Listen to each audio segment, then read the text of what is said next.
Sau khi di chuyển vào sâu trong lòng đất ở ngày hôm trước, ngày thứ 3 trong chuyến hành trình sơn đồng này, bọn mình sẽ di chuyển từ bãi trại 1 đi qua vọng khủng long để tới với vườn địa đàng. Chà, nghe những cái tên thôi là đã tràn trề hy vọng về vẻ đẹp của các điểm đến ngày hôm nay quá rồi. Đây cũng là ngày đẹp nhất trong 4 ngày luôn. Mời các bạn cùng theo dõi nha.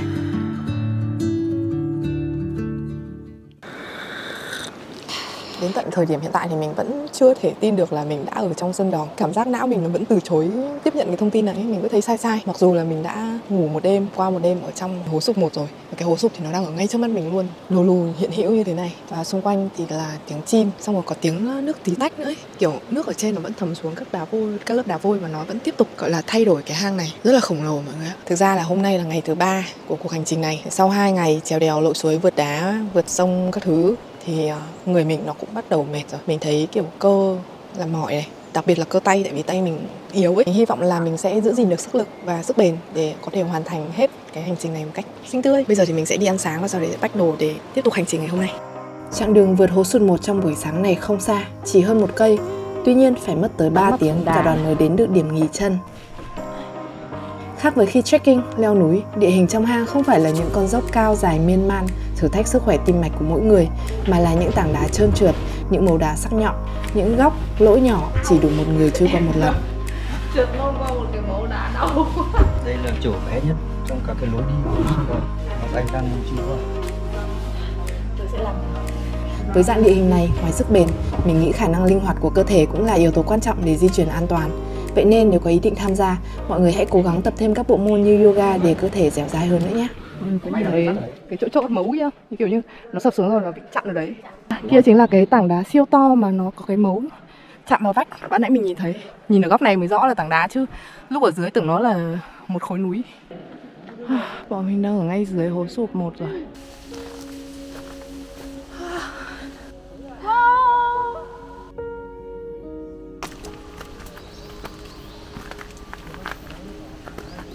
Bãi trại hôm qua của bọn mình leo từ đằng đấy đến đây mà mất nãy giờ luôn.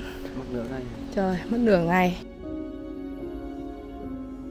Nơi này có cảm giác như một ốc đảo trong lòng đá, với những phiến thạch nhũ mang đá được phủ xanh, với những thác nước nhỏ từng dòng đổ xuống từ trần hang, tạo nên chiếc bánh cưới huyền thoại và liên tục thay đổi nơi này.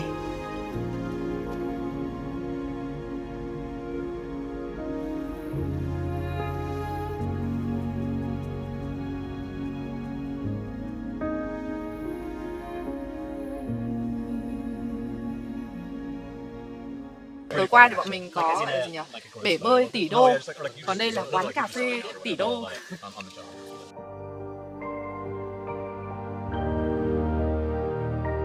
Tiếp tục di chuyển để thấy vọng khủng long rõ ràng ngay trước mắt, mình chỉ biết nghĩ thiên nhiên thật diệu kỳ làm sao.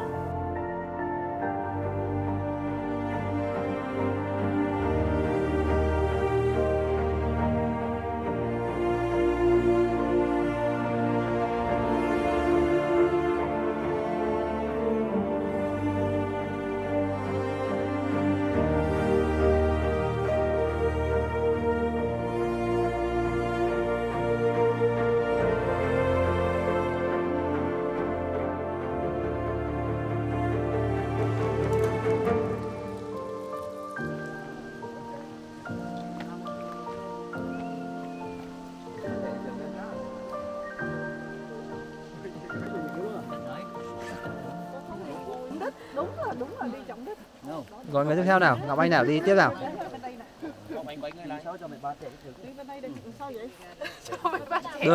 Đưa cái này đây. Ngon. Đi.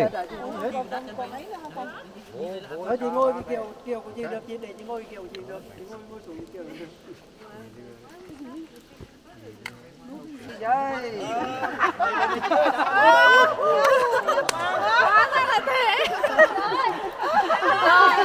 Ê, anh quả lừa rồi.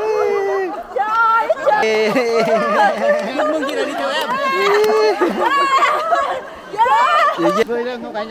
Đây Ngọc Anh nhảy đó. Quay đi, quay. Một pha lừa đảo. Chuyên gia lừa đảo. Không thể tin được. Không bao giờ được tin ai ở đây. Tí nãy. Bây giờ là không tin ai được nữa rồi à? Bọn mình đang ở rất gần hố sụp 2 rồi. Thì đằng kia được gọi là nước thang lên thiên đường à. Và sau khi mà đi qua đấy thì bọn mình sẽ đến được với vườn địa đàng hay còn gọi là The Garden of Eden. đá Hố Sụp 2 và cũng là nơi mà nói chung là mình trông mong nhất trong chuyến đi này, khu rừng mini ở trong hang Sơn Đòn.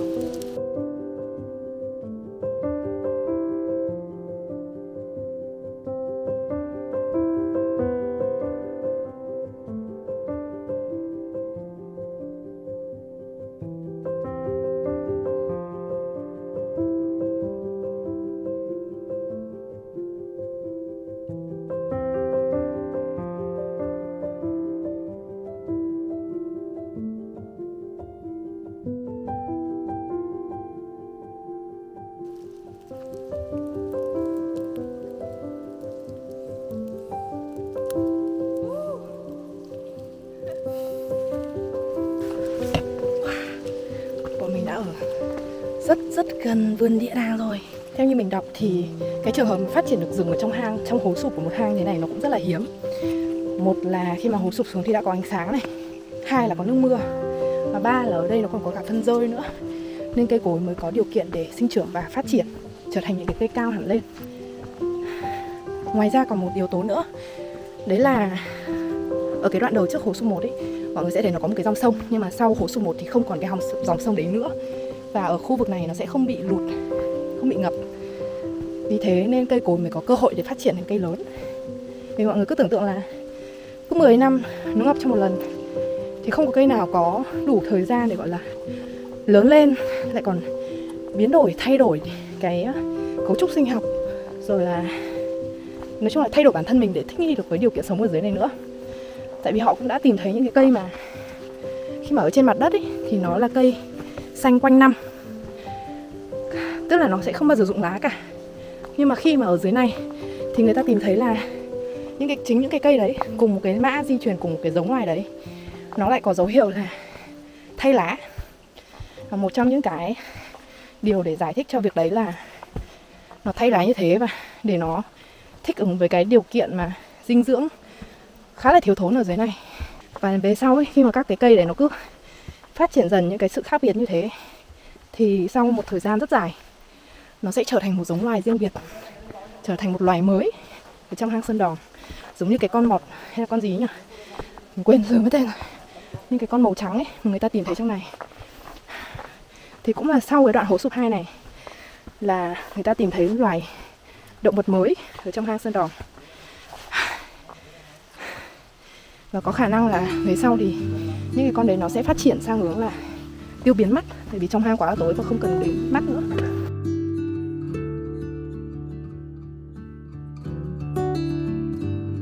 Ánh sáng và nước, hai yếu tố cấu thành nên sự sống, cùng rất nhiều sự tình cờ như việc những chú chim mang hạt tới đã mang lại sắc xanh sâu trong lòng chiếc hang khổng lồ này. Nếu như hố sụp 1 là khung cảnh siêu thực như trong một bộ phim, thì ở đây mình có cảm giác như đang lạc vào xứ sở thần tiên nào đó.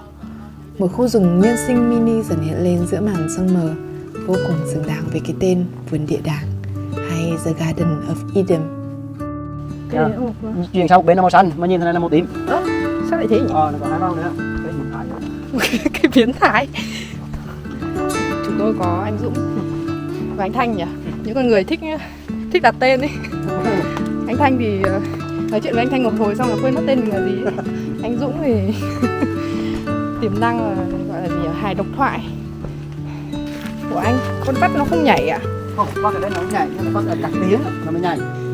Ba cái sức cu, nó có nhiệm vụ là vừa chuyên một cái chất chống đông máu vào, vùng máu xong, đâu là sẽ thiếm mà nó rung á, là nó tiếp tục thiếm tiếp, một cái chất chống máu vào cho mình, sẽ rồi rung. Thế thì ở đây phải gọi là vắt y tá. Đó. Bãi trại ngày thứ 2 nằm ngay bên vườn địa đàng, và khi tới bãi trại, mình bỗng có cảm giác khẩn trương, kiểu như vậy là sắp hết ngày thứ 3 rồi sao? Chỉ còn một ngày nữa thôi sao? Chiều và tối nay mình phải tận dụng hết sức thời gian để thẩm thấu mọi khung cảnh ở nơi đây. Đây là view của bọn mình hôm nay này, hố sụp 2, vườn địa đàng. Và như thế, ngày thứ 3 của hành trình kết thúc với cảm giác ngổn ngang trong lòng mình. Chỉ trong một ngày hôm nay, mình đã được thấy thêm những diệu kỳ của tạo hóa, khiến bản thân vừa xúc động vừa tham lam muốn thấy thêm nữa. Cùng lúc ấy mình cũng háo hức tới ngày cuối cùng để vượt qua bức tường Việt Nam Bức tường cao 90 m và gần như thẳng đứng, chính thức chinh phục hang Sơn Đòn, niềm khao khát rất nhiều năm của mình. Hẹn mọi người ngày mai.